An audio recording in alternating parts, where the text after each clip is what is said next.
মহেশখালীতে Excelerate এনার্জির LNG টার্মিনালে মজুত শেষ হওয়ায় জাতীয় গ্রিডে আবারও কমেছে গ্যাস সরবরাহ। বুধবার দুপুরের পর টার্মিনাল থেকে সরবরাহ পুরোপুরি বন্ধ হয়ে যায়। এতে গ্যাস ভিত্তিক বিদ্যুৎ উৎপাদন ব্যাহত হয়ে রাজধানীসহ বিভিন্ন এলাকায় বেড়েছে লোডশেডিং। পেট্রোবাংলার তথ্য অনুযায়ী জাতীয় গ্রিডে গ্যাস সরবরাহ নেমে আসে 2185 মিলিয়ন ঘনফুটে। নতুন এলএনজি কার্গো না আসা পর্যন্ত টার্মিনাল সচল হওয়ার সম্ভাবনা নেই।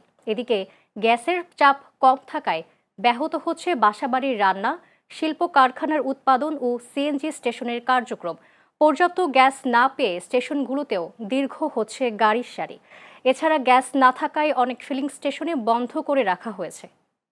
বুঝাওয়া যাইতেছে না যে কি সমস্যার কারণে কি হয়েছে, এটা কবে সমাধান হইব, কি নেন দেন। আর সে যদি গ্যাসের সমস্যা থাকে তাহলে জানাই তো, তাহলে আমরা গাড়ি চালান, সেটা আমরা অন্য কোনো কর্ম করবো, নয়তো অন্য কোনো ব্যবস্থা নিব। কারণ আমরা আশায় রয়েছি এখন বা তখন, আজ বা কাল এটা ঠিক হয়ে যাইব, আমরা গাড়ি চালামু, কিন্তু আমরা এটার কোনো সমাধান পাইতেছি না। আজকে দুদিন মোটামুটি 15 ঘন্টার ভিতরে গ্যাস পাওয়া যায়, কিন্তু পাই 2 ঘন্টা মতো যায়া গ্যাস পাই 100 টাকার, গ্যাস পাই 50 টাকার। আমরা সকাল 9টা থেকে সিরিয়াল দিয়ে দাঁড়ায় আছি, এখন বেজে গেছে প্রায় 11:30 পৌনে 12টা বাজতে গেল, এখনো আমরা গ্যাসের মানে পাম্পের সামনে যাইতে পারলাম না।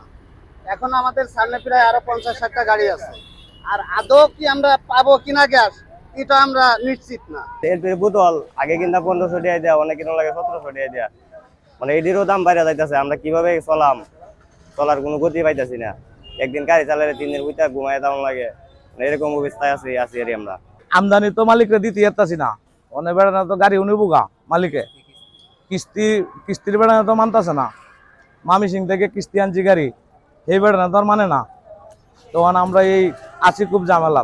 দিনের পর দিন লাইনে থাকি, আমরা গ্যাস পাই না। গ্যাস কিভাবে পাইবো, এই বাংলাদেশ সরকারের কাছে আমরা আকুল আবেদন।